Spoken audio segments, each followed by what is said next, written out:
Hi folks, Brian here. A couple exciting announcements. One is that this Sunday, June 23rd at 1 p.m. Pacific, we are doing a live stream for people who are on our Patreon. That's patreon.com/late night. So if you want to watch that, it's going to be a fun thing. Go over to the Patreon, sign up over there at any tier, and you'll have access to that, as well as the video version of this episode with the amazing Steve Spohn and all the other video episodes we've done over the more than 4 years we've been a podcast. So come see the live stream this Sunday, and thank you so much for your support. Now enjoy another riveting episode of Late Night with Brian Wecht.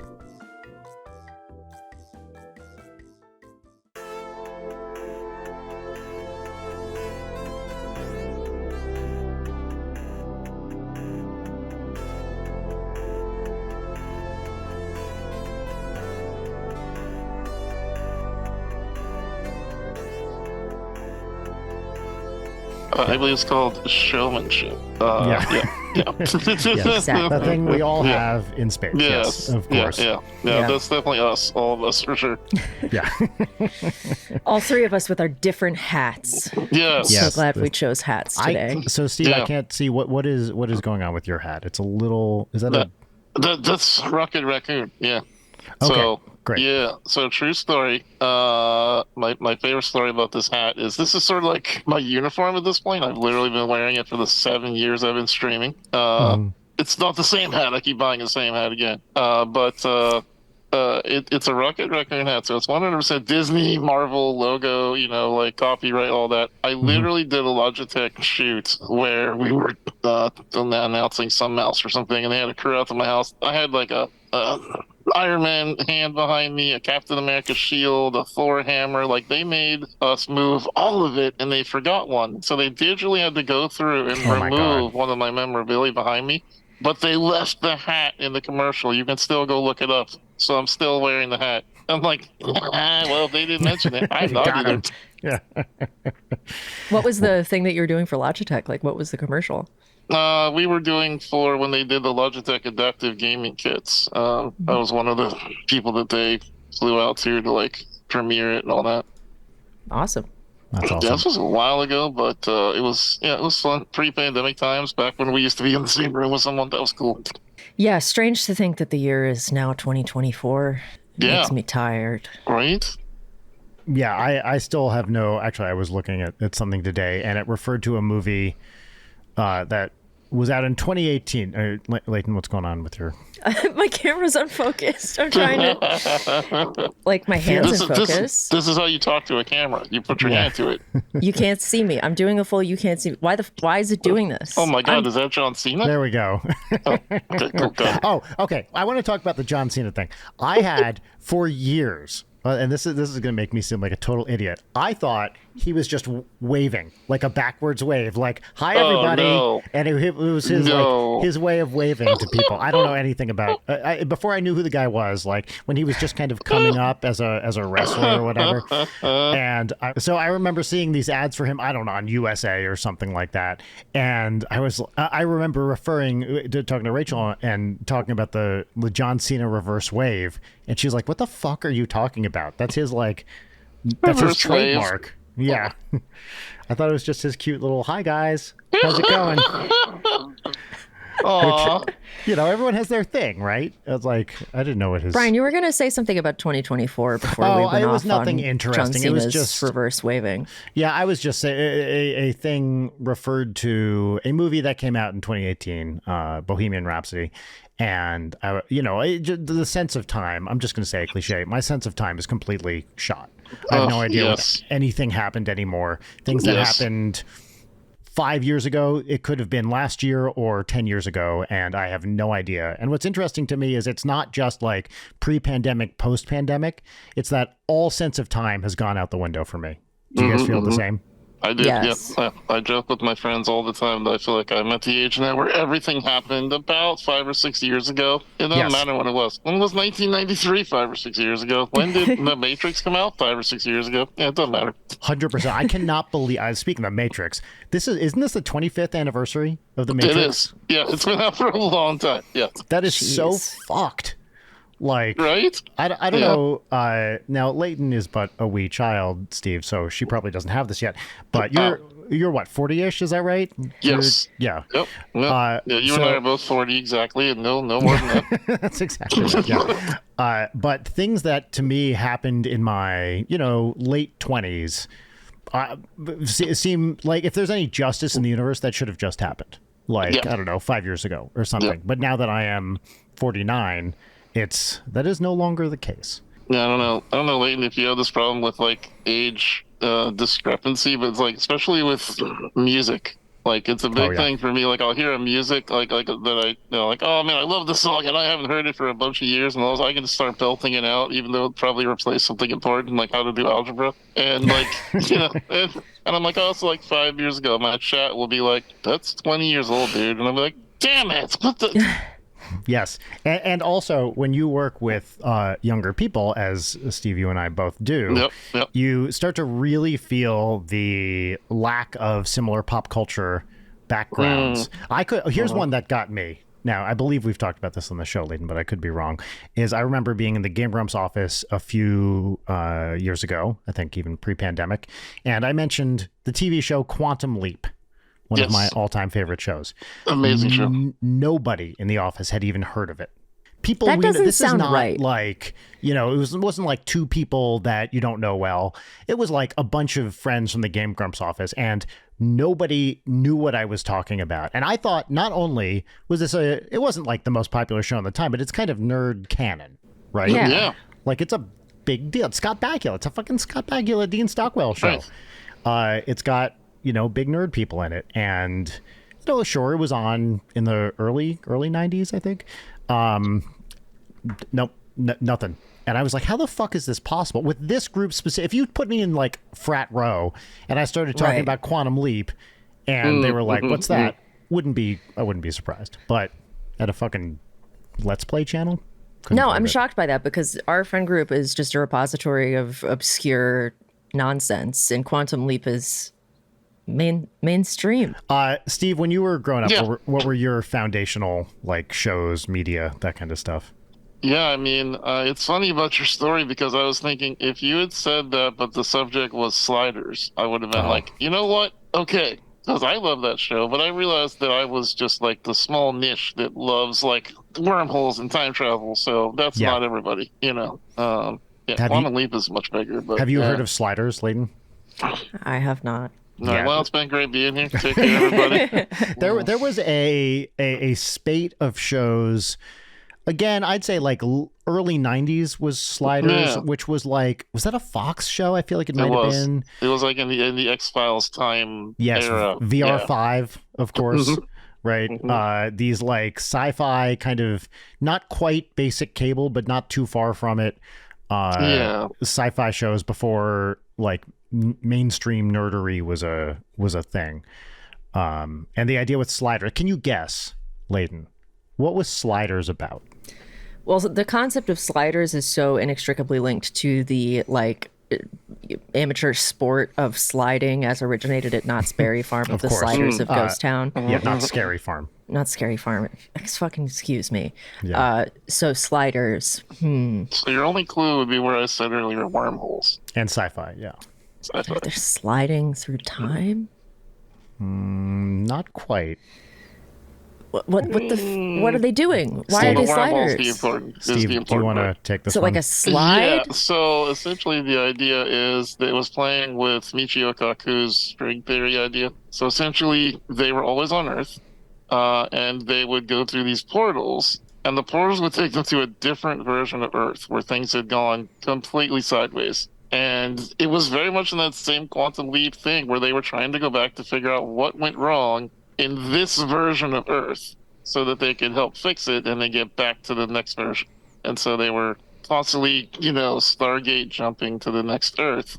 And it was a fantastic show. Very A-Team, very saving the world, really cool kind of thing, except for the final episode. They ended on a cliffhanger with seemingly no way that they got out of it alive. With also Quantum Leap did as well.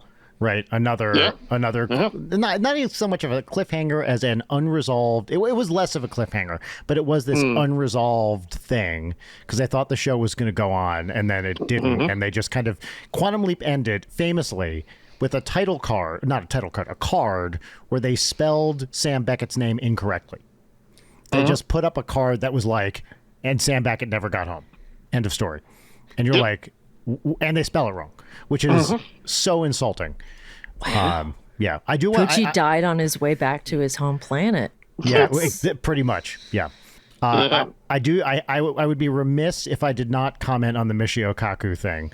Michio Kaku so string theory was my particular subject of expertise when I was a scientist. We cannot give Michio Kaku credit for string theory. Michio Kaku is a known, how should I put this, exaggerator of science communication, and what can I say about Michio Kaku? Is not well respected in the science community as a person who says true things. Ooh, go off, Brian. Yeah, he's very he likes sound bites. Yes. Yeah. So, but if you say the name, you normally can at least get someone to pay attention. Like, oh, a smart person said this. That's right. He's a public intellectual for sure. He's very like telegenic, and he's a great like talking at the camera guy for sure. But he's a guy who it's interesting. I don't want to throw too much shade at him, but he had some good papers in like the 70s, and then kind of moved into the more like science communication kind of thing, but is not considered to be one of the foremost string theorists in the world. Unlike you, Brian Wecht. Well, that's true. I wonder who has more citations, me or Michio Kaku. I'm going to look this up right now. Oh boy, let's throw this down. This is the academic throwing it on the table exercise right now. I bet it's can of worms. I regret opening. I bet it's him. Let's look. Okay, here he is. I've got a knife ready to slice this humble pie for you, Brian. This looks competitive. Okay, here we go. We got it. All right. So Michio Kaku has 3,061 citations. I don't think I'm going to get there. You have like 500, right? Let's see. What do I have? I'm assuming it's 3,062. What do I have? 3,832. Oh, so you are more famous. Let's go. Wow. Fuck yeah, baby. Brian, I'm genuinely impressed. Yeah, suck it, Michio. That's right. Yeah. Now, it's possible I'm using this website wrong, but I don't think so. I was going to make you feel better if yours was less, which is what I fully expected. I was going to say, but how about your WikiFeed scores? Well, no, I don't think his feed are online at all, which is a travesty. Because, look, I've seen Michio's feed, and they're banging. My favorite thing about scientists who are in the public eye, but scientists themselves don't necessarily like or even necessarily get along with, at least it does bring the subject to mass media, and that's I'm very grateful for. Like, I don't always love the things that the people that get up in the camera elected, representatives do. I think we all have some issues with various people along the way. But I do love that, like, again, the string theory thing, not his, but it got people talking about it for a long time. And it was not something a lot of people heard about before that. So 100%. People, Brian Greene is another with that. Like, absolutely. Anything that brings these ideas to the public there's definitely something good there. I do wish that these ideas were, shall we say, reported accurately. Because it's a double-edged sword, right? You can say, hey, here's this idea. But if you're saying crazy, incorrect things about it, like with string theory specifically, now I'm about to really go off here. Nerd hour. Let's go. Yeah. Before I do that, this is Late Night with Brian Wecht. My name is Brian Wecht. Over here we have... Leighton Gray in clear HD quality for now. Yeah. Mystery guest, who are you? My name is Steve Spohn, and I like string theory. Hell yeah. Welcome, Steve. Two-time guest. Back. Welcome back, indeed. We're happy to have Steve back. Steve, can you say something else about who you are and what you do? Yeah, sure. So I am the guy that bugs Brian to come do things at my gala supporting people with disabilities. I've been an advocate now for 20 years, and I often get invited onto a podcast to talk about accessibility and disability and how to make the world a better place for people who need adaptations. But Brian keeps going, "Hey, you want to come talk about not accessibility?" And I was like, "Yes. How much do I have Yes. to pay you?" And he was like, "A nominal 5-figure fee." And I was like, "You're in. Here's my bank account." So here I am. And so here you are. Yes. And once the check clears, we can start recording. Oh man, fantastic. Actually, before we'll maybe talk about this more later, but I was on tour with NSP, and I was listening to one of my favorite podcasts, Planet Money, and I was so I don't think I told you this part, Steve. They had a show on accessibility in gaming, and I saw the title and I heard them talk about it, and I was like, if they don't fucking mention able gamers on this shit, I'm gonna lose my mind. And I was listening to it in the shower in Cleveland. As I do, I often listen to podcasts in the shower. And whose voice comes on while I'm in the shower but Mr. Steve Spohn here. And Steve, I believe I DM'd you from the shower. I was so excited to hear your voice. True. I had my phone right there. I was on a little ledge. Now, the way some shower, you can't get your phone too wet, so you got to like find a place to put it. But I had it right there, and I DM'd you something like, "Oh my God, I just heard you on Planet Money," or something like that. But that was a shower DM. Your phone? Wait, you put your phone in the shower? Well, I don't normally. Okay, so not at home, I don't. But when he's talking to me, he does. That's right. So. Yeah, I always keep my phone next to the shower in case Steve DMs. The in this particular case, you don't have much personal space when you're on tour, right? And so I just wanted to take a shower in this venue and listen to a podcast. There was a new episode of Planet Money. There was a little ledge, like far enough away from the water that it wasn't going to get splashed, but in the shower. Now, if you put the phone too far out of the shower, sometimes you can't hear it, right? So it's like, it's a little bit of a game. So I put the phone on the ledge up in the shower, not near the water. And that is where, you aim at the speaker at the wall to get a little bounce. And that is where I was listening to this particular podcast. I respect it.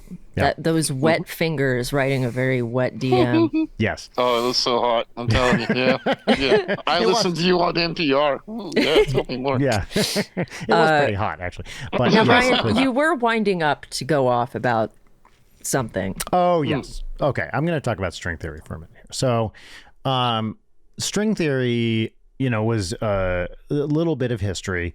There was an idea for what if we had a quantum version, and don't worry about what that means if you don't know, but like a theory of strings. When people were unclear when people were trying to figure out what was going on with like what eventually became quarks, one idea that happened was it's kind of a theory of strings, and all these different particles are like different modes or whatever of vibrating strings. And so people in the 60s looked at like string models, and it turned out to not be the correct theory of what became quarks. All right. And the idea, you can sort of see why they might become strings, because there's a particle called a meson, which is made up of two quarks. Now, you can't pull out an individual quark. That's just a kind of law of physics.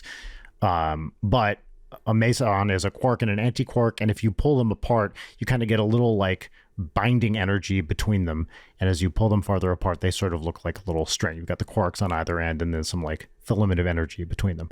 And so there's one plausible argument for why people thought, oh, maybe this is like a string thing, but it didn't end up being the right theory of these particles. The right theory of these particles ended up being, hey, there's some smaller particles, which are quarks, and they're making up these things.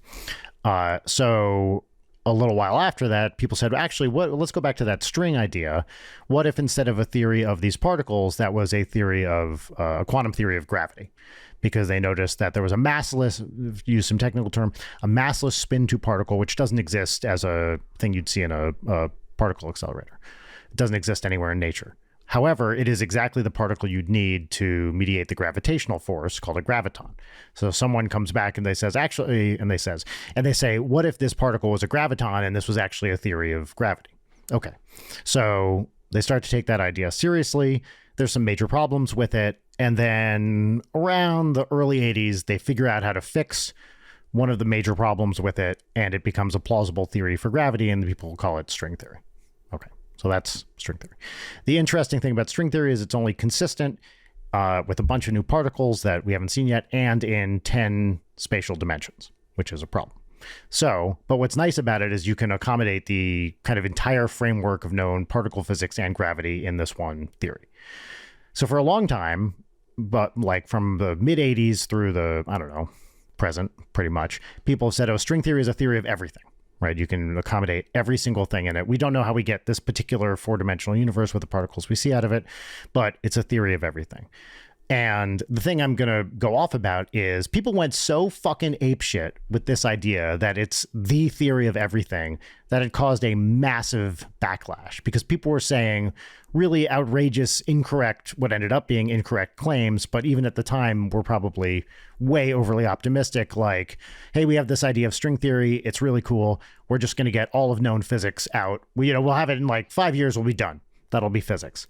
And nothing like that happened at all. So a big problem with string theory that modern string theorists are still paying for are these people who went out and made kind of crazy claims about what the theory was and could do, none of which ended up being true. Like, we don't even know in string theory why there's a four-dimensional universe that pops out. You can arrange things, but there's no obvious mechanism to get from 10 dimensions to 4 dimensions. So we don't know if string theory is right. It's a candidate for a quantum theory of gravity, but we don't really know if it's correct or not. And there's a lot of backlash from people, string theory is not science. It's not testable. It's bullshit. It's not really true. But I am, as a string theorist and someone working in the field, there were these people the backlash was so extreme, all because these irrationally exuberant people in the mid 80s were making crazy claims. And that always rubbed me the wrong way. That's what I wanted to go off about. How much of it is a packaging issue of if you call something the theory of everything, doesn't that feel like an overpromise, underdeliver? Yeah, 100%. Because once you give it that name, and also by the way, some people called the theory of everything the TOE, the TOE, which is just fucking dumb. Don't do that. It's a bad acronym. I thought according to Dan Brown, it was no gut, no glory. Yeah, there is that. That's a grand unified theory, which is different than the theory of everything. I'll have you know. But he conflates the two in the bestseller Angels and Demons. That's right. Yes, he does.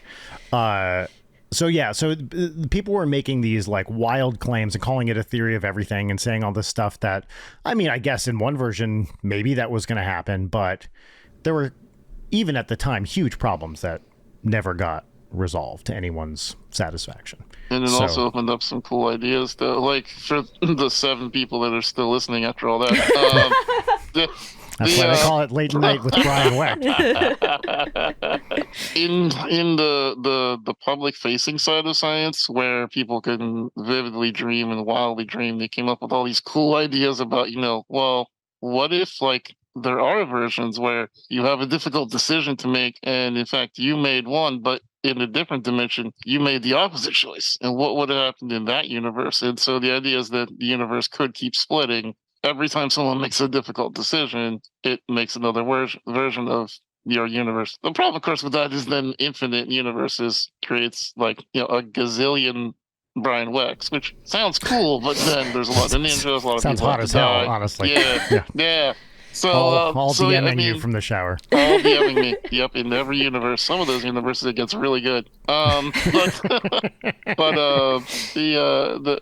they're all theories that may not hold water, but some of them are just fun to think about, and I find that those are the ones I like because they get kind of fence-sitting scientists into it. Like, you can like say something kind of like over the top, and that's kind of where like people like the Neils and the Michis and whatnot get, sound bites, and real scientists like Brian get upset, and part-time scientists like me who just like the coolness of science like it because it draws in people who otherwise are like, what?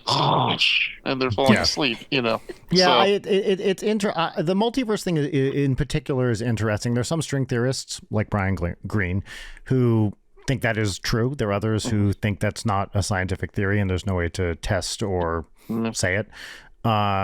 Say it in a sensible way that doesn't just give you infinity for everything.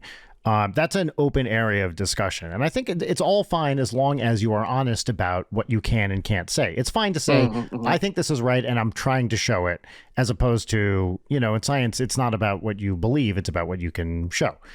And I have no problem with if Michio Kaku is like, hey, there's one version where we think this happens. That is not what he does. He just says, he makes these grandiose claims that are just not true, or at best accepted by such a vanishingly small fraction of scientists that they might as well be, they're just extreme minority opinions. But even that, I think, is being too generous to him. I think he just says stuff that's wrong all the time.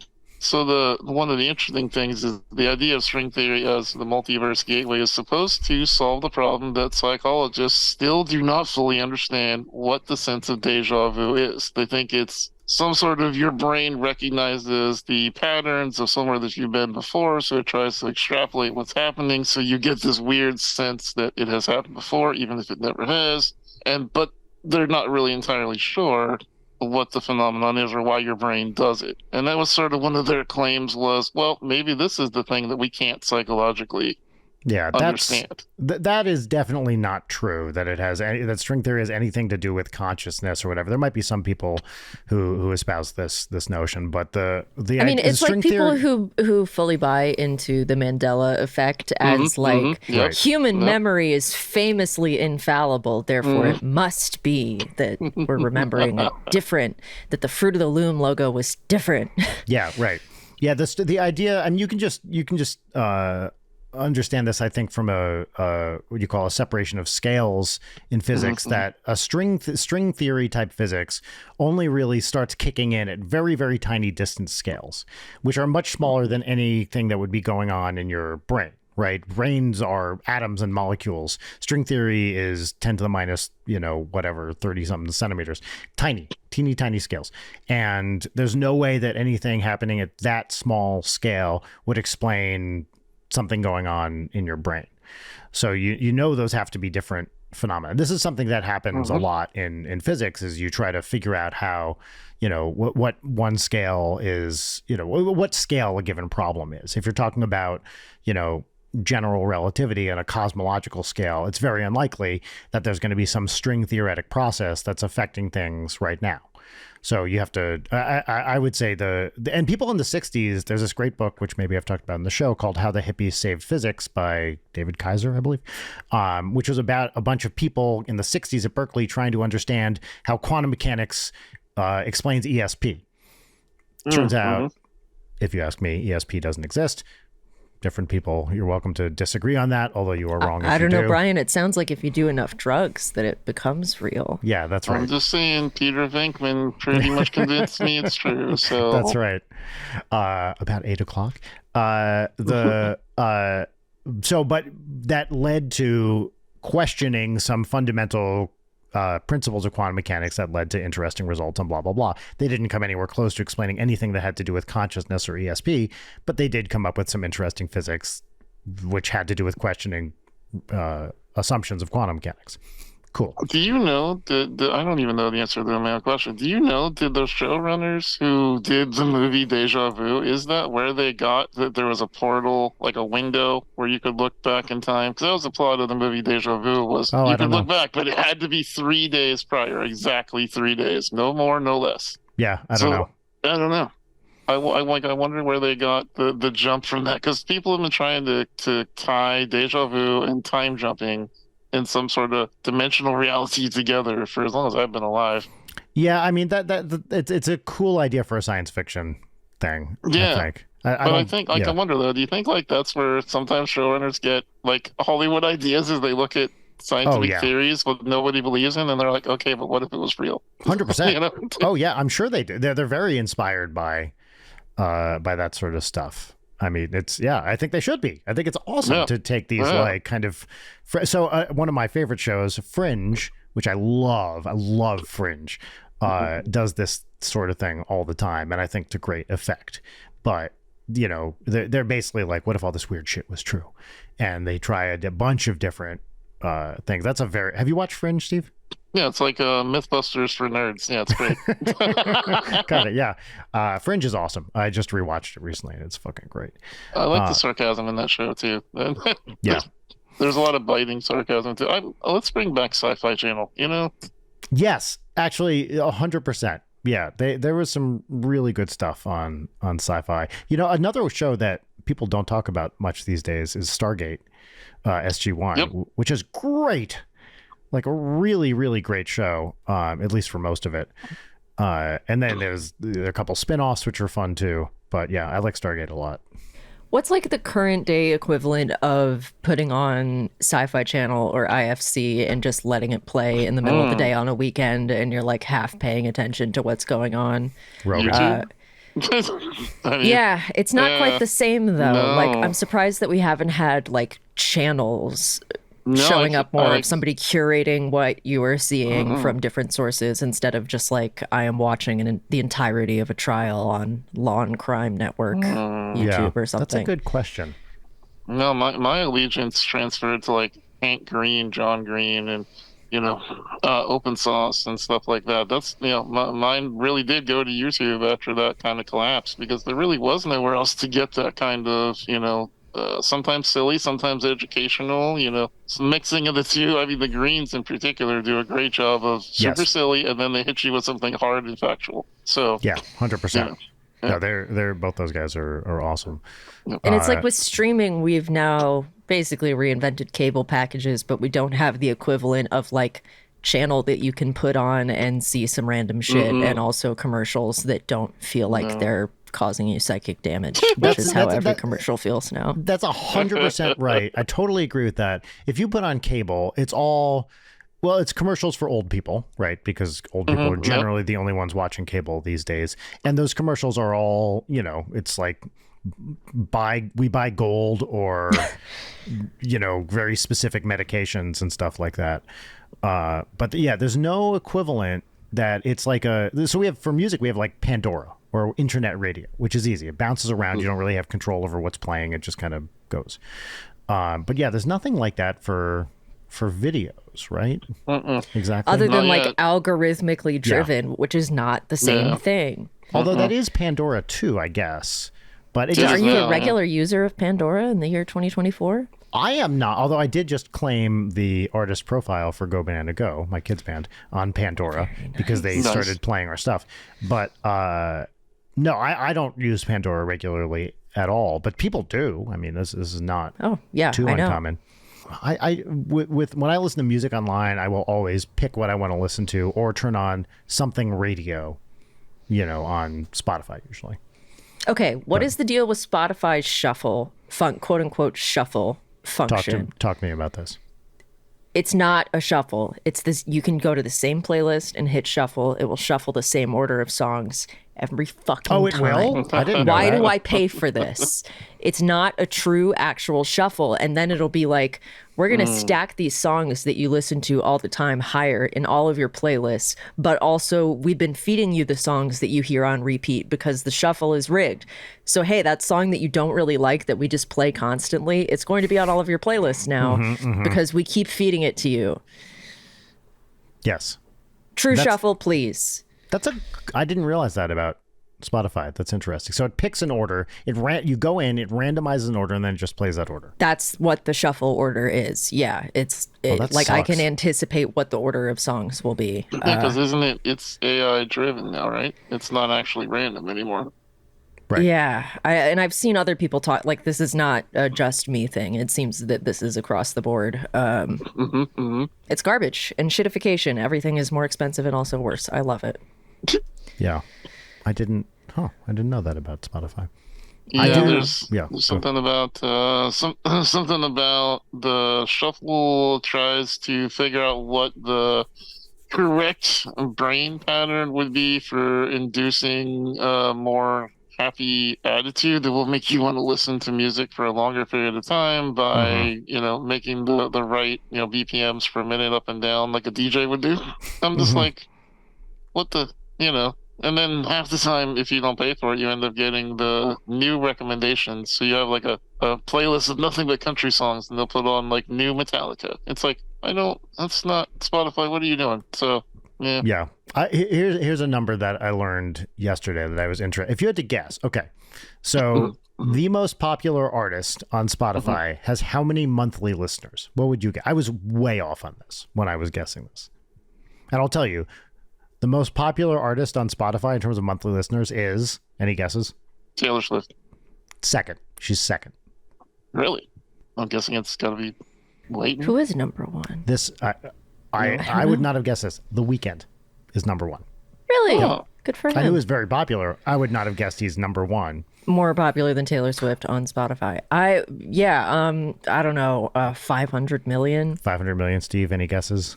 1 gazillion. 1 gazillion. It's very good. So I also guessed like a few hundred million. It's like just over 100 million. It's like 110 million or something like that, which is, I guess, sure. But it's a sizable but not as big fraction of the world population as I would have guessed.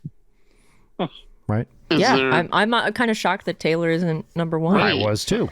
Are there socioeconomic reasons for this? There must be.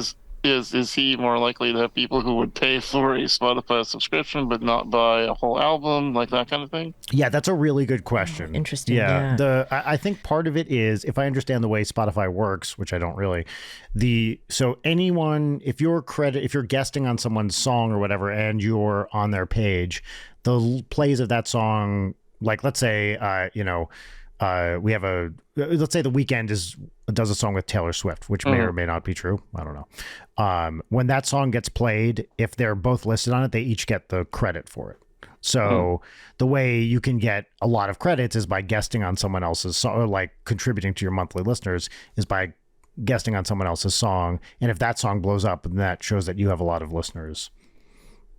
Interesting. As well. Yeah. So it's this kind of aggregate thing that I don't know. There is a back end for Spotify and you can see all your data and stuff like that. I don't know how easy it is to suss that out, although I think you definitely can see your top songs. Yeah. What's Ninja Sex Party's top song on Spotify? Can I guess? You can guess, although I can look at it right now. Is it Danny Don't You Know? Well, see, this is, I think overall it would be, but the question is that true right now? Which may or may not be true right now, right? Because we just had a new album out a couple months ago, so maybe it's one of those. But overall, definitely, it's Danny Don't You Know. Yeah. So where does it fit? For those of you who don't know, T-Pain released a chart not too long ago. I think it was about 5 years ago, like we were saying, where he was putting it's like 250. Streams on Amazon to make $1, 150 on Apple, like 1,000 on YouTube, something pitiful. Yeah. But he did not talk about Spotify. Yeah, I forget exactly what the metric, what the pay is. It's a fraction of a cent per play. All right now our top song in the last 7 days is "Dance Till You Stop," which is the song we did with Tom Cardy off the new album. Tom Cardy. So, yeah, "Dance Till You Stop," "Welcome to My Parents' House," and then "Danny Don't You Know" are our top 3 in the last 7 days. That makes sense. Every time that song plays on my music night on stream, it's immediately people are just like, "That's Tom Cardy, yay!" So, he's the best. Yeah. He's so great.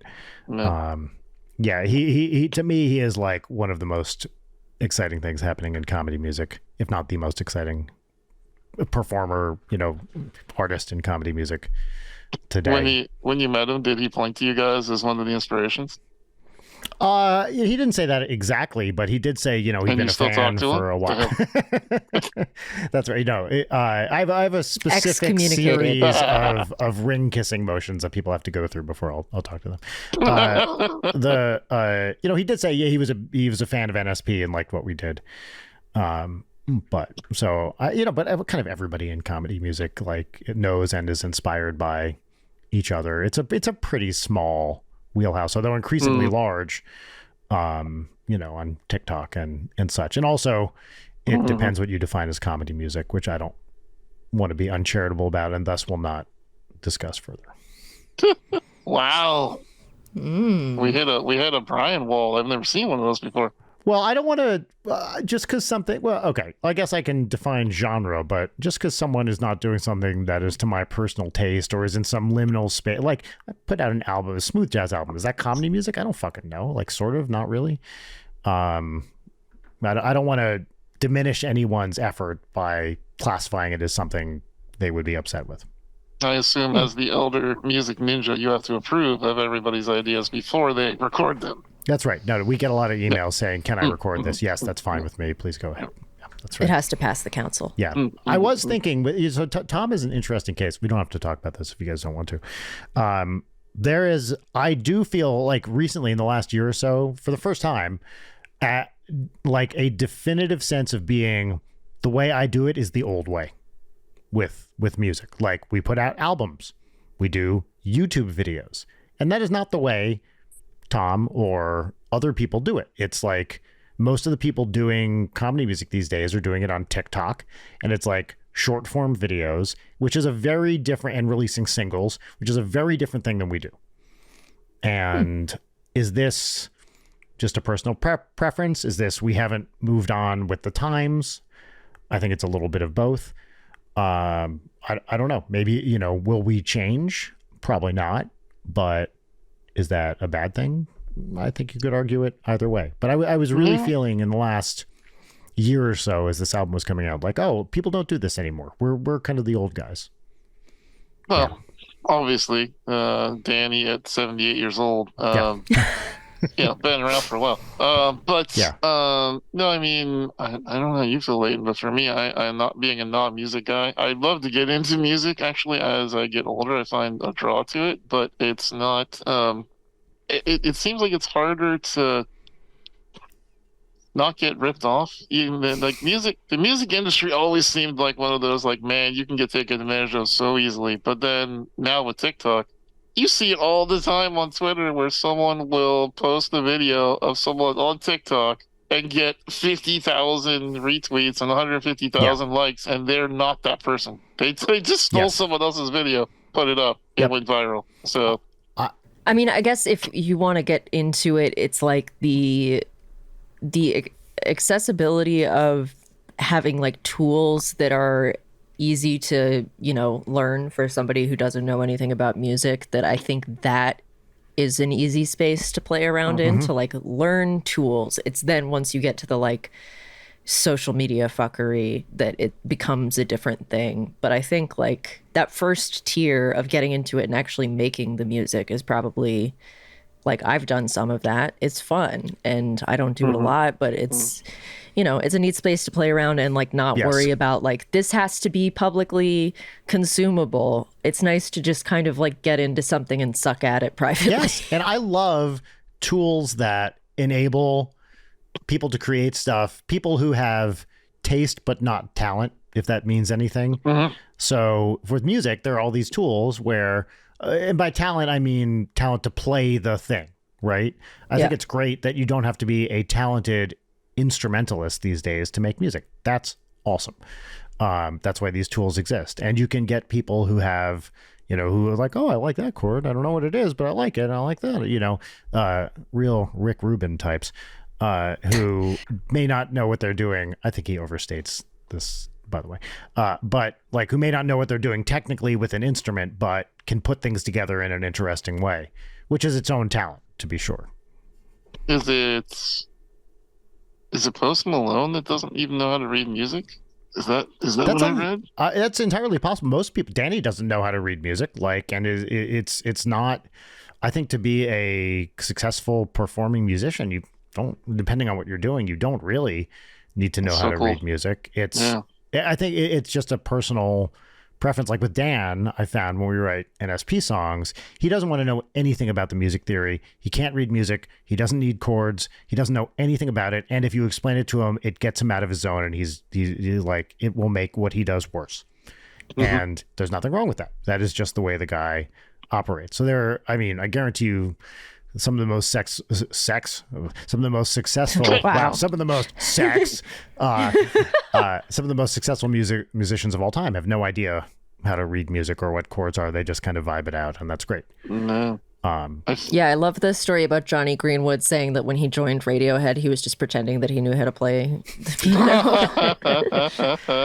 Yeah, I love that. It's awesome, right? It's and a lot of people I work with that don't know music theory like that.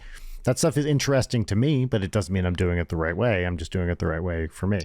I found that the music theory is one of the harder parts. Like I found about, I don't know, 9 months ago or so, my stream community got together and bought me Fruity Loops. Oh, nice. And yeah. so, oh, awesome. So I've been playing with it. I know it's super entry level, but I'm not a professional. I'm just playing around with it, making chords and having fun with it. And, so then I was like, you know what? maybe this is what I want to do when I sunset my academic career, when I get out of, advocacy. Maybe I should learn like music theory, and I really started looking into it, and I was like, my brain cannot stay on it. Like I literally start zoning out, and it's really hard. But yet, if you throw me in front of an hour and a half video talking about different chord combinations and the way that they sound, I'm all into it. But the moment you start telling me why it has to be, the 2-3-7 method, and this only has to go this method because it's the reason that you feel this, I'm just like, what? I don't. Yeah, but I also I do not believe you feel like this chord progression causes you to feel that is, I think, that's wild to me. Yeah, I just don't buy it. Like some of them are like real, like, I know you don't look at tutorial stuff anymore because you're a professional now, but for like an amateur like me, like reading up on trying to learn, get better, it's like you get told like, all right, these are the beats per minute, and this is the chord progressions you can choose for happy. That's it. These three. Right. Choose one. Right. And it's like, oh, okay. Well, I was just kind of pushing keys and saw this sounded good. It's like, no, it's wrong. Yeah. Okay. Well. No, but you're totally right. Like it's not wrong. There's a very popular type of YouTube video essay about music where they're like the happiest chord progressions in the world. I think it's all bullshit. Like it just makes no sense to me. I mean, I think generally speaking, major key is quote unquote happy, minor key is quote unquote sad, and there's some truth to that. But I bristle at this like, if you want to make people feel this, play this. It's like, it's a turnoff because it takes it away from I want to play around with this and see what feels good and sounds good into you must do it this way. It's like that's actually the exact same thing I ran into when I became an advocate. I was choosing between advocacy and writing, and I wrote a book and I loved it. But as I got more serious, I got told that there are certain steps you have to follow to do it repeatedly by a couple of high-end authors, and they were like, if you don't do it this way, you're an idiot. You can't write like that. And it turned me off so hard. It's one of the reasons I'm an advocate now, because I was like, I just wanted to write a cool book. I didn't want to. Yeah. I don't want to have to be like, here's the scaffold, here's the beats. You have to do this in this chapter. The mirror must be in chapter 3, paragraph 4, or else it's not a self-help book. It's like, what?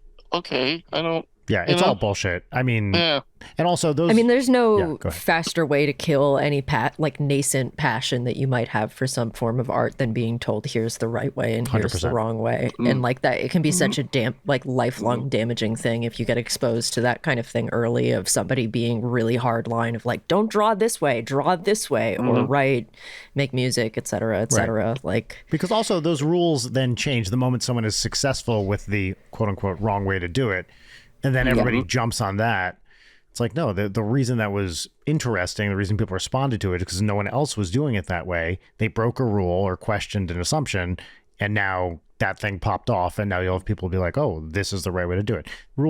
Any rules with art are bullshit.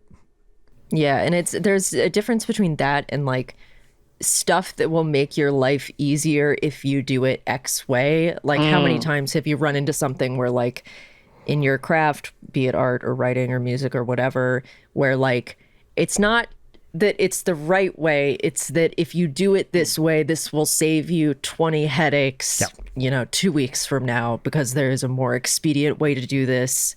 Like, it's less in terms of like the rightness or wrongness of how you're getting somewhere, and more just like, don't make your life harder than it needs to be. For me, this is all about file management. I wish someone had taught me fucking file management. I have no idea how to manage files. And I have friends like former producer of this show, Jarek, who were like, oh yeah, we studied that in school. Like how to save your files and name them and back them up. That was like part of it. And that like, I'm glad no one told me this is the right way to do music or whatever. I wish someone had told me this is the right way to say it, like to structure your fucking hard drives. I wish. The amount of files I have that are like critical important will never be done again. They're named we too. Like yeah, 100%. Yeah, just naming. It's not even how to store them. Just what to name them that makes sense. It's my direct. And then here's the worst part about this: the older you get, the more this becomes a huge problem because you have to go back to your old files and try to find shit, and it is unthinkable. I have, you might be able to see on this table behind me, there is a hard drive that, here's my dilemma. Okay.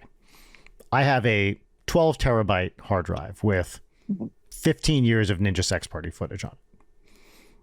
I have to get that somehow down to a 4 terabyte hard drive by picking and choosing what things are of interest.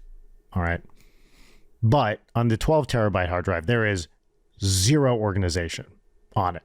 And it's fucking killing me. It's the worst. And there's no solution. I just have to knuckle down and do it or get someone else to do it.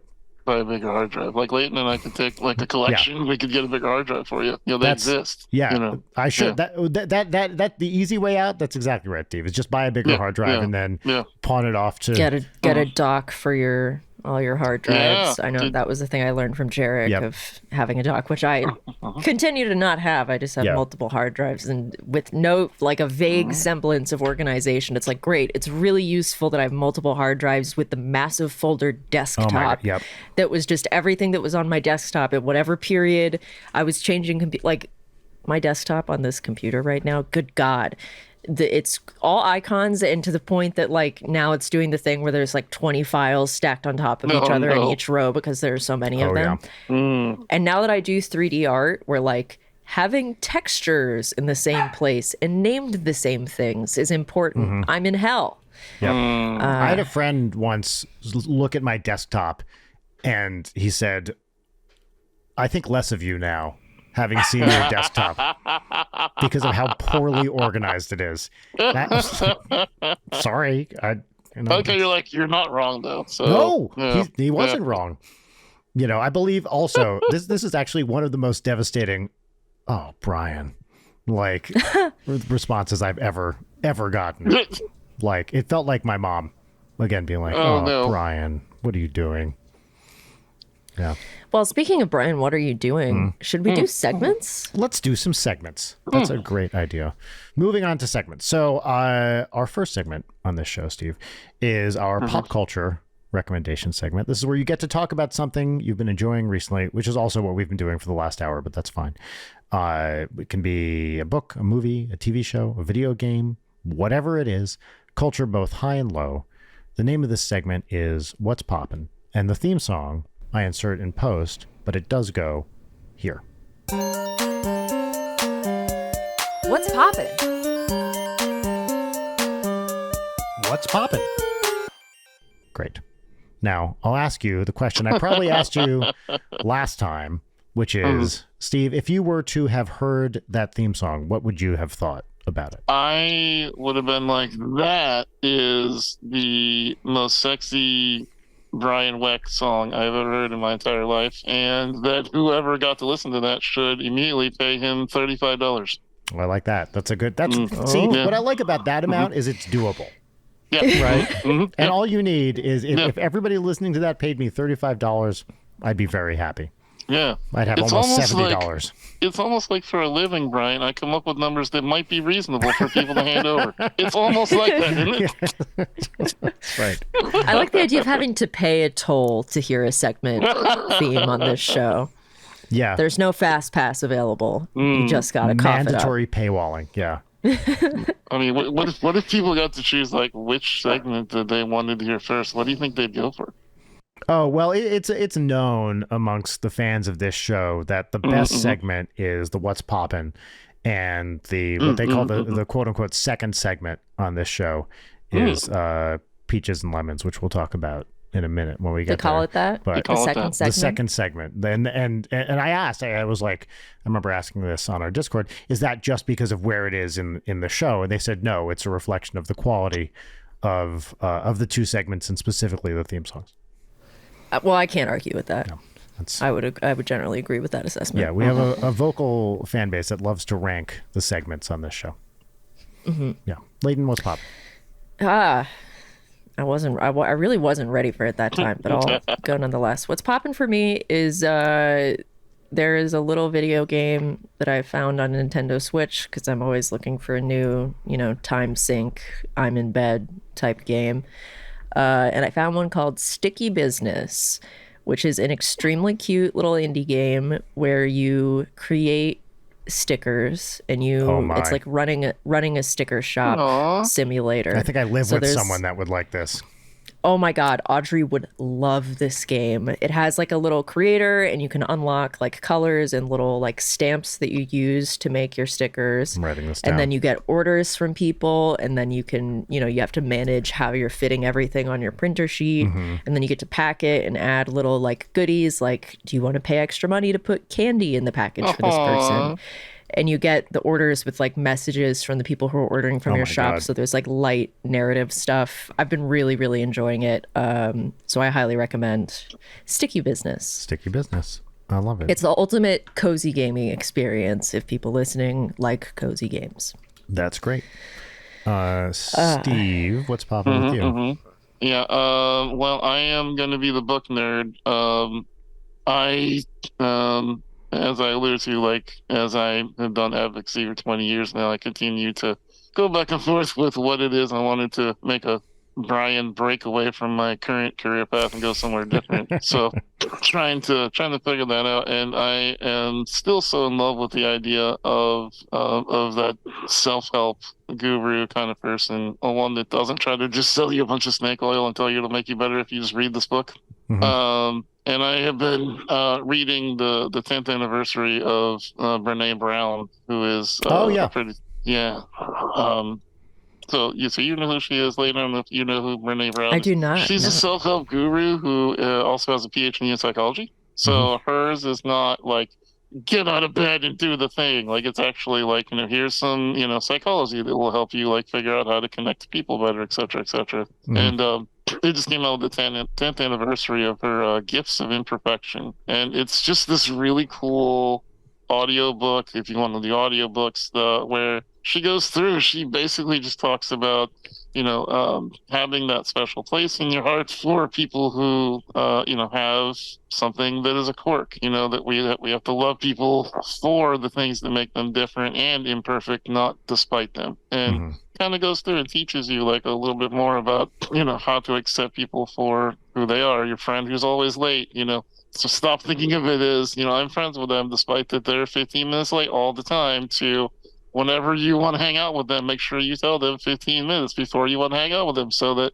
you're working with who they are, not in spite of them. And it's really kind of neat in like human psychology of this is how you should accept people for who they are. Yeah. That sounds lovely. I think she was, I was vaguely familiar with the name, and I believe she was on Mark Maron like many years back. And that's how I was like, oh yeah, that lady. But she has a lot of books, right? She's done a lot. Yeah. She's got like 7 or 8 now, and they're all super #1 bestsellers. She's good at writing, good at speaking. She's really, really good. If you ever want to watch a lecture series on like TED Talks, like she'll just like start talking about how a cop pulled her over before a speech in the middle of it. It's great. Like, they must have paid $150,000 to get her to come talk, and she's like, yeah, I just got pulled over by a cop, and he was giving me the business, and I offered him a donut. Like, she's really relatable. Yeah. Cool. I love that. I love it. Brian, what's poppin'?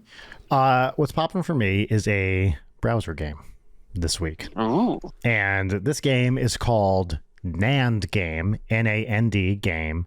And it's kind of a puzzle game, but you are building a computer. So you're building logic gates. They give you some fundamental circuits to work with. And you build the computer step by step by step by step. So first you build a NAND gate, which is when you have so you have 2 inputs. Let's call them A and B. And so you get this like truth table type thing where NAND means not and. So it gives you 0. It gives you 1 unless A and B are both on. And then it gives you 0. And then you build, your other gates. You build an inversion. You build an OR. You build an XOR, exclusive OR. And then you use those to build an adder, a 2-bit adder, a 3-bit adder, et cetera. And then you go up to building the computer. And it's a very fun, like, here's, step by step by step, like, how do you make these things more complicated? And it's not easy. And it's probably the kind of thing, if you studied computer science, you would have studied at some point. But I really, really like it. How did you find this? I'm looking at it right now, and it feels beyond me. I saw someone, I think it was Leo Stein, who's a physicist, talked about it on Blue Sky and there are other versions. It's not the first version of this sort of game. I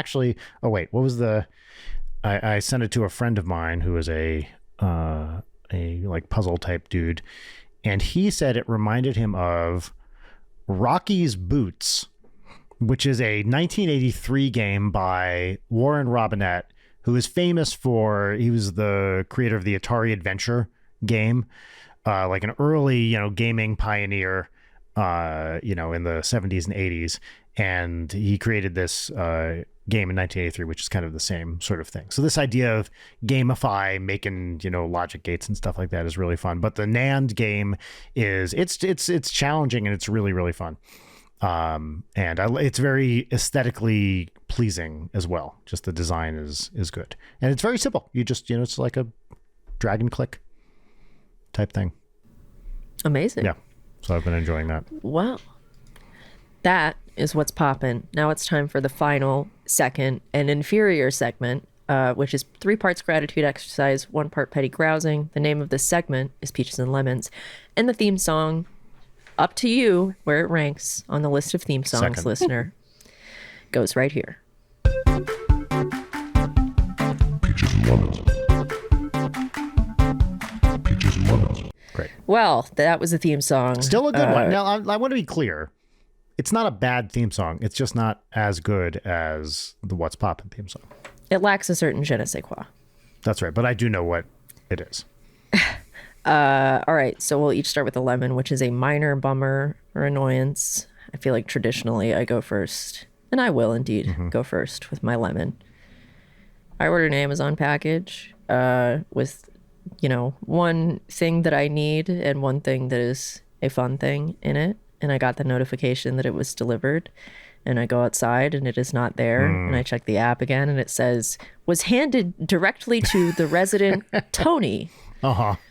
No Tony's here. There's no Tony who lives in my complex. Hold on. Give me 1 second. Is that Tony? Sorry. It might be Tony, actually. All right. Maybe. Could be Tony. You never know. Oh, hey. I'm so sorry. How much of that did you hear? We heard dribs and drabs. I heard it sounded like it was exactly about your Amazon package, though. It's literally exactly. It's my neighbor who is the one who said that he was like, yeah, I brought that package up. Like he was knocking to talk to me about my stolen package that I was just telling you guys about. And then I didn't know how to politely tell him that I was in the middle of recording a podcast because that felt too embarrassing to be like, hi person I'm having a real interaction with. I'm actually recording a podcast. So sorry. I think of this as a real interaction, by the way. Right? Yeah. Yeah. It's just as real as anything else. So yeah, that was my lemon. I apologize. Wait, so what was that conversation about, though? You have to... There was an additional package that I received that he was bringing me, but because he was speaking, knowing that like I can't move as quickly, so my dog was hearing his voice and freaking out. So... Gotcha. Yeah. This is exciting. But cool. Kismet, great timing. Great. Did you guys say your lemons while I was No, gone? we were waiting for you. No. Wow, thank you. Yeah, because I wasn't clear your lemon was done. Like it seemed like your Seems lemon like was an in ongoing progress. lemon, to be honest. Yeah. I mean, I how could I have known that my neighbor would come up to talk to me at the exact moment that I was complaining about the thing that he was coming to ask me about? String theory probably had a lot to do with it, to be honest. Couldn't agree more. Yeah. That's what Michio Kaku would say. Yeah. Let's see. Lemon. Steve, you got a lemon for us? Mine's a bigger lemon, but also Amazon related. I am so tired of Amazon trying to figure out new ways to shove ads into my life. I just wanted to watch Invincible. That's all I wanted to do, and I can't watch the freaking thing without watching 2.5 minutes of commercials or handing over $10. And you're paying for it. Right. I already paid for Prime. What the F? Yeah. Yes. So annoying. It's very boomer complaint, but I'm like, listen, you already got my sub money. That's what this was for. 100%. I totally agree. I was watching something, I think it actually was Invincible the other day on Amazon, and I'm like, didn't I pay to not have these ads? Yeah. No, and it's the worst thing is it's in that range too that you're just like, $9 if you can afford a subscription fee. An additional $9. Is it that much for you? Probably not. I'll say for some people it's probably a lot. For most people it's probably a nominal, annoying, but whatever. It's $9. Yeah. But also the principle of it just makes me stand on it and go, no, I'm not giving you an additional $9. You don't deserve it. You're not doing anything more for me. All you're saying is we're going to annoy you unless you pay us. That's called blackmail. I'm not letting you blackmail me.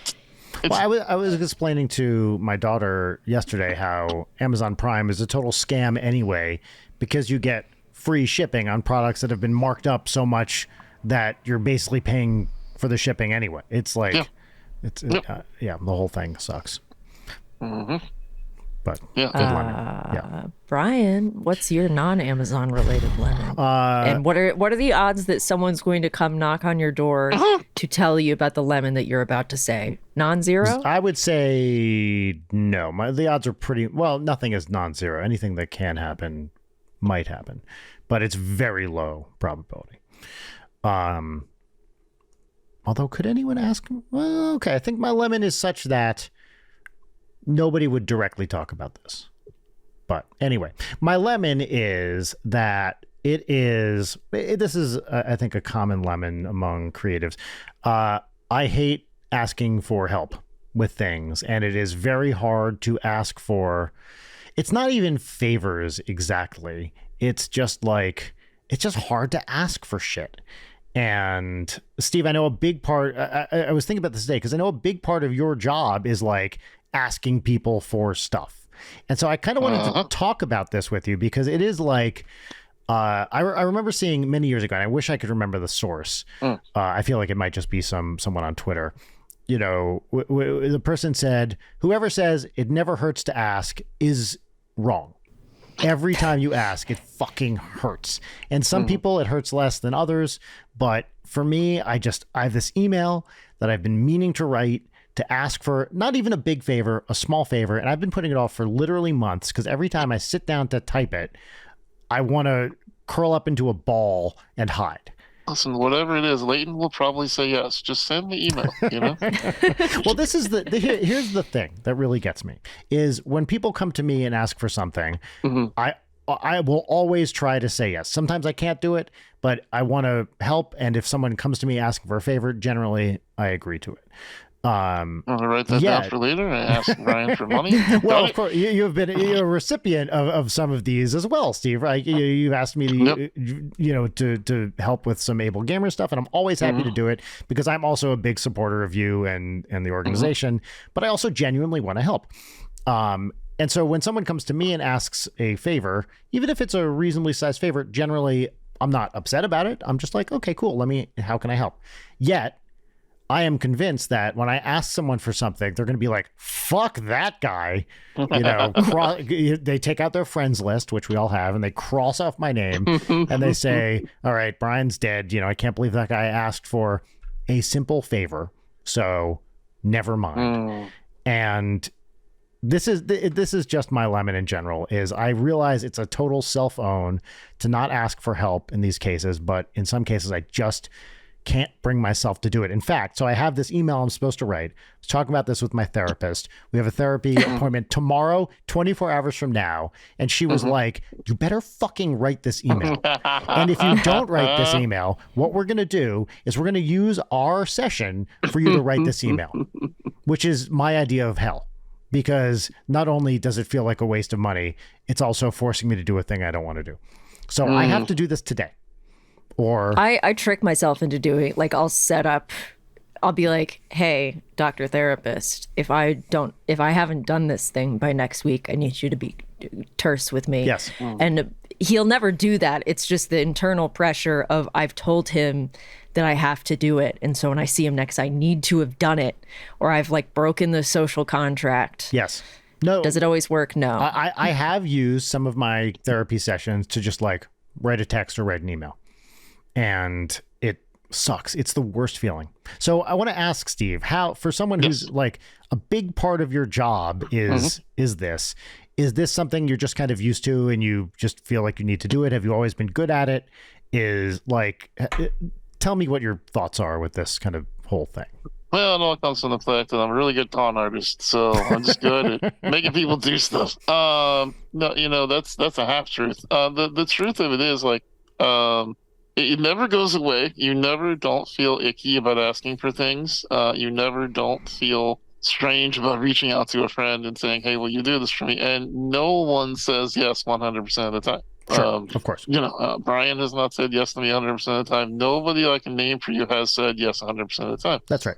I view it like this in order to make myself feel better is I view it just like a video game. I view it that people have cooldowns. And I view whenever I ask somebody for something, whether it is a nurse to cover a shift or it is a friend to do, music for my show, or whether it's reaching out to say, Brian, I need $20. Like there's a cooldown on it. I view it as if I haven't asked you for anything in a long time and I've given you a lot in terms of friendship, support, love, then I view it that I'm okay to ask if you can do a special thing. And, depending on the size of that ask is how long the cooldown should be, no matter what the answer is. So, let's just say, I ask Ninja Brian to do a thing for me, that's separate. That's a work thing. I don't view that as a personal favor. That is me asking a famous person to do a famous thing. And that is, don't ask again for that kind of thing for a long time. And then give it some space and then wait.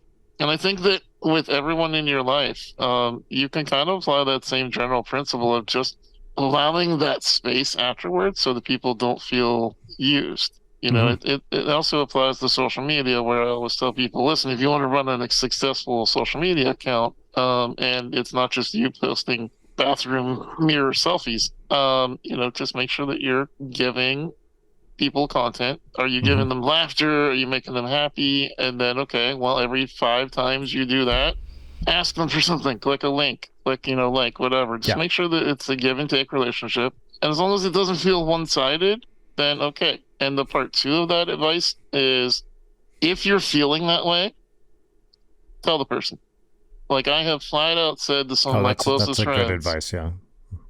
I am worried that you feel like I'm using you. I want you to know that it is a deep-seated fear of mine to ever make you feel like I'm using you because your position is powerful and you can do things for me. I don't want that. So I'm not asking you for things. But not asking is hurting what I'm trying to do. I'd like to go ahead and ask you, is it okay? And then that usually leads to a conversation of how the person really feels about, it's okay, or yes, you made them feel that way in the past, or whatever, but it gets it out into the open, and then you can just move on from there. Yeah. I like the radical honesty. I do too. That's I hadn't even considered saying how I feel. which is Brian Wecht, everybody. Right.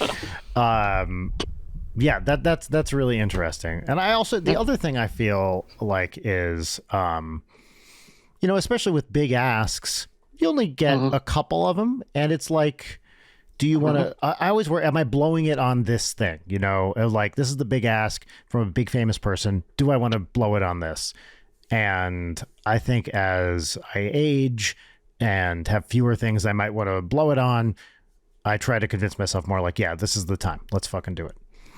So that's another thing as well. All right, it is a worry, especially if it's a professional ask and you're asking another professional for a thing. It is different than asking a friend if they want to go have a coffee, because if they 100%. Say no, there's not a big loss. But if someone says yes, actually sometimes, and that's the thing nobody talks about, sometimes when someone says yes, it's worse than no, because now your ask is burned. Like you asked, they said yes, and now you can't ask for anything for a while. That's exactly right. 100%. Or so there's that too. Yeah, or they said yes, and then you're like, "Fuck, actually, I kind of need them to do this other thing." But this is 100. I totally agree. Anyway, not to belabor this point, that's really useful advice. So thank you, because this is something I struggle with constantly. And it's also Steve, Brian's therapist will also thank you. But it is also, just to say, it is also a self-worth thing where, it's like it's hard not to take a no as a they don't like me, right? And no and they don't like me are 2 totally different things. And, you just because someone says no to something doesn't mean they don't think of you as an awesome, great person and a good friend. Could just mean they're not feeling it for whatever reason. Or they could have been having a bad day. I mean, that's the other thing too. Is sometimes sometimes timing. Sometimes timing matters more than the ask, more than the question. They don't have the bandwidth or whatever. Like it's almost never no because I hate you. Actually, That's right. I don't think I've. Even though that's my worst case scenario that I fear every single time, I don't think that actually, no, that has never happened. Yes. No. Well, I will say I have definitely said no to something because I didn't like the person. Absolutely, I have done that. Well, yeah, of course, but I'm not going to say that. No, that's right. So I just want for everybody who's asking people for help out there, I just want to let them know that because I hate you, that's a real thing. That definitely happens. So. I was really expecting you to be like, everybody who I've ever told no to, you know who you are, it's because I hate you. All right. Anyway, should we move on to Peaches? Great. Yes, we shall, as my dog continues to bark, which I love and apologize for, but I am less mobile due to my ankle, so I can't just grab her and wrestle her into podcasting submission. For context, Steve, Layden broke her foot recently and is currently healing, but she's fine. Yeah, I fell off my roof and broke 7 bones, and it's been really fun. Man, you should have seen the other guy, though, right? You should have seen the roof. The hole in the concrete that I left behind. Anyway, okay, Peaches. I will also go first. My Peaches. First one. Last night, I got to watch our good friend Half Hogan play Fallout New Vegas for the first time in like a decade. Oh, yeah. Aaron was there. Friend Alex Octopimp popped in, and it was just real chill, just so delightful to watch enjoy New Vegas. I almost joined that voice chat, but I couldn't. You should have. It was Father's Day. I was with the family, but I did see y'all on there. It has been an excellent weekend for that gamer group chat. Yes. We have just been chilling and having a great time. It was Dead by Daylight the night before. I saw that. It's just a treat. Yeah. So I love the gamer voice chat. Peach number 2 is that I'm sorry about my dog. Peach number 2 is that since the injury, I have not been able to sit at my desk as much. And now that I can finally sit at my desk without being in a ton of pain, I've been doing 3D modeling again, which is so fun. And I really missed doing it. So that has been very life affirming. Great.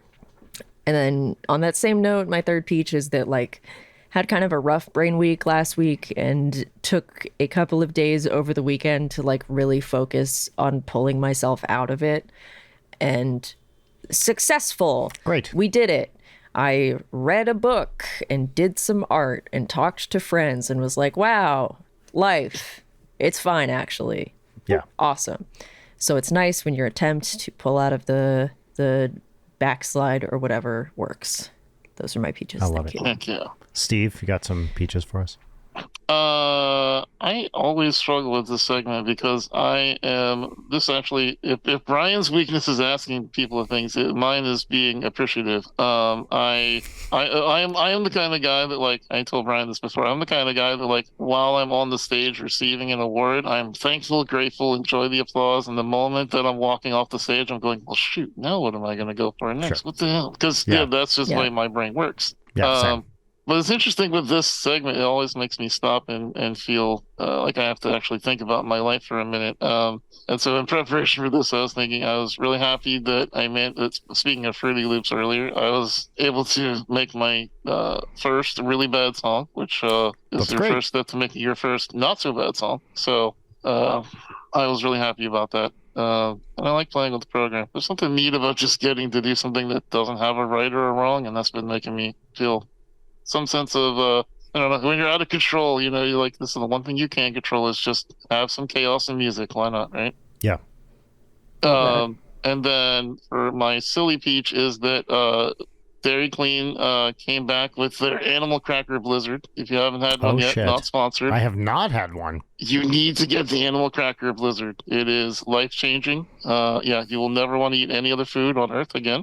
Highly recommend. Is it? I'm so jealous because we don't have, for some reason in LA proper, there are no Dairy Queens, really? And I've been dying for a dipped cone. Last year for my birthday, where is the nearest Dairy Queen? There's one maybe in a mall near the Round One in Burbank? ? Yes. For some reason, they're like, and they were closed when I went on my birthday. Oh, look at that. There is one in Burbank. Look at that. If you can get there, get the animal cracker for your birthday. It's great.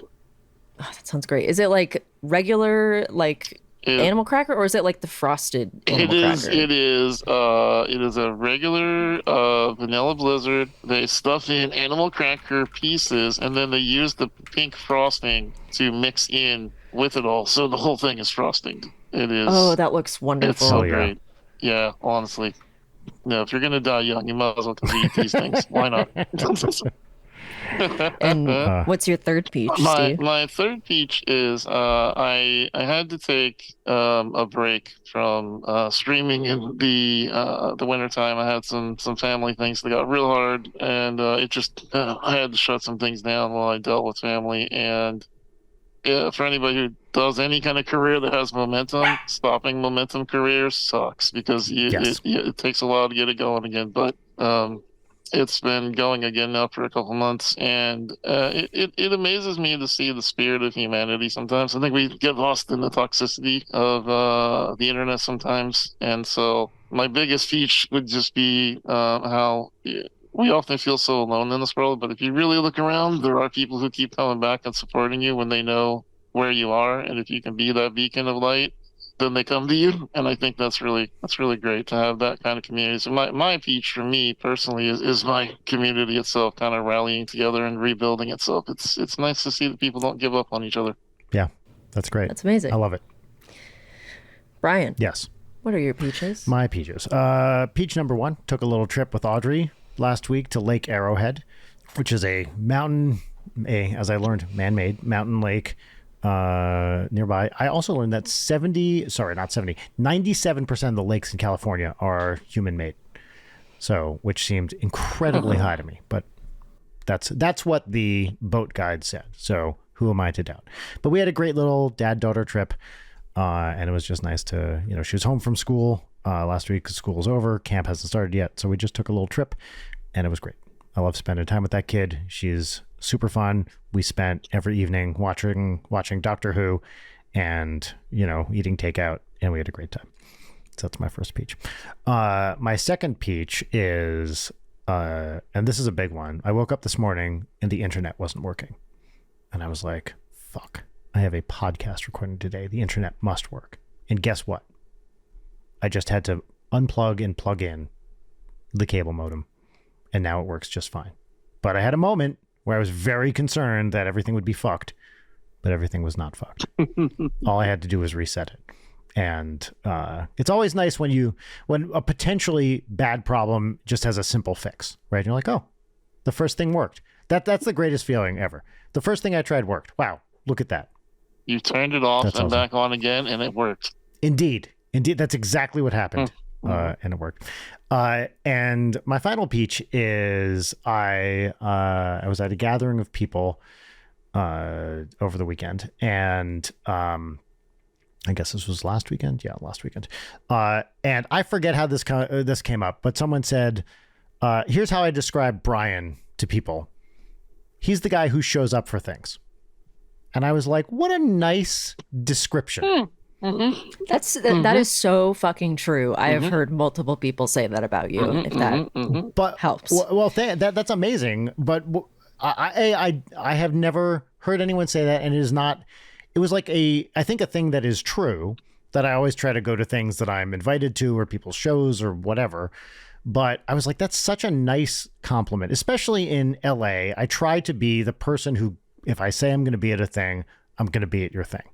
And I was just like, wow, that is a very kind compliment, but I would like to think also true. And it's interesting to me that you've heard other people say that about me, because that is a quality I endeavor to have. And it's nice to see that is true. So I was just like, wow, what a sweet compliment, which was just presented as a statement of fact. Those are the best compliments, when it's like, this is just a fact about Brian, not even presented as a compliment, but just scripted. It's nice to see that one actually come back around to your ears, Brian. Yes, I was very gratified to hear that. So it's always nice to get an unexpected compliment. And that was unexpected and also specific. I think that's why that compliment must resonate with you so much, is like anytime anyone says anything, it's like, oh, you're really great. You immediately go, whatever. But someone said you show up for things, you can't deny that. You're like, I do. Yeah. Steve, that is 100% true. If someone was like, I don't know, I'll make some Brian's a smart guy, I'd be like, I don't know, maybe, I guess. Am I? Yeah. You could debate that. You can't really debate that I am physically present for things. Like, that is a statement of facts. You're 100% right. It is a compliment I can't weasel my way out of, which is maybe the best kind. So yeah, compliments you can't weasel your way out of. I'll have to consider how to best package things to people so they can't weasel their way out of them. It's just a statement of fact. It's not an opinion. It is a fact. And because I would say that I'm a professional compliment weaseler out of That's true. Well, you and I both. It's hard to take compliments. I think for both of us. But yeah, it's nice. I think that's why you got to be specific. Like, did you notice when I jumped on here earlier before the camera started rolling, I said to these two, like, we've podcasted before, so it's not like I've never seen them before. But instead of saying, "Hey, it's great to see you again," I said, "Oh my God, we're all wearing hats. It's like we got the memo. That's so cool." And that right there shows that we're all like together in this against the world, and that is how you compliment people. Well, now it seems calculated. Oh, it was. It was. It's the grand conspiracy. You know what the greatest part about baseball caps? Yeah. You know what the greatest part I find about so manipulation is using a skill where you're trying to get something out of people, right? It is the bad thing about emotion. Well, what if you took that same ability to think ahead of time, and instead of trying to get something out of someone, your objective is make them feel good? Yeah. Why not just turn that? Why not turn it on someone's face? That's how I do things. Like, my goal was to make y'all smile within the first minute. Did it. Mission accomplished. You did it. I love it. And you've made us smile through the rest of this, however long this episode has been, Steve. Yes. And I appreciate that. Also, it's a ridiculous amount of money y'all charge per smile. Seriously, drop your rates. Dude, it was so great to have you back. Always a pleasure to talk. Thank you for Thank you for being so generous with your time today, Steve. Totally. It's great to see you. I love coming back. I love talking. Y'all, you guys have the most interesting topics of all the podcasts that I do. It's y'all just talk about real, lovely, cool stuff, and I appreciate that. Thank you. Wow. Also, Thanks, a lovely and factual compliment. Yeah. Steve, if people want to check out Able Gamers or watch your streams or anything else you want to point them towards, where should they go? Yeah, you can check me out on all socials under Steven Spohn, Spohn, V, like a real Steven spells their name. As you find me anywhere. I used to really talk hard about finding me on Twitter because it was my base of operations. Not so much since the Muskrat took it over, but I'm still there a little bit. But yeah, I'm always on social and Twitch. And I do my streaming 5 days a week, which is kind of my community building effort. It's my own little community, including my frog nights on Sunday night where we listen to music, and my community listens to Ninja Brian songs every week. Yeah. So yeah. I literally have a fan of Faulty Ranger who literally every week requests a Ninja Sex Party video every time. It's amazing. It's amazing. Yeah. She loves your stuff. I love it. Awesome. Well, folks at home, I hope somebody gives you a really specific compliment today. Yeah. I'm manifesting. I'll give everybody a compliment right now. How about this? We end with a compliment today. And I really mean this one. You guys just listened to maybe the best podcast out there. I like it. Take that, Markiplier. Oh, shit. Shots fired. Bye, everybody. Bye. Bye. No, I got to wave backwards like John Cena. Yeah, like Cena. Yeah. Leighton Night is produced by Brian Wecht and Leighton Gray. Sign up for our Patreon at patreon.com/Leighton Night. Follow us on Twitter at Leighton Night, on Instagram at Leighton_Night, or email us at leightonnight@gmail.com.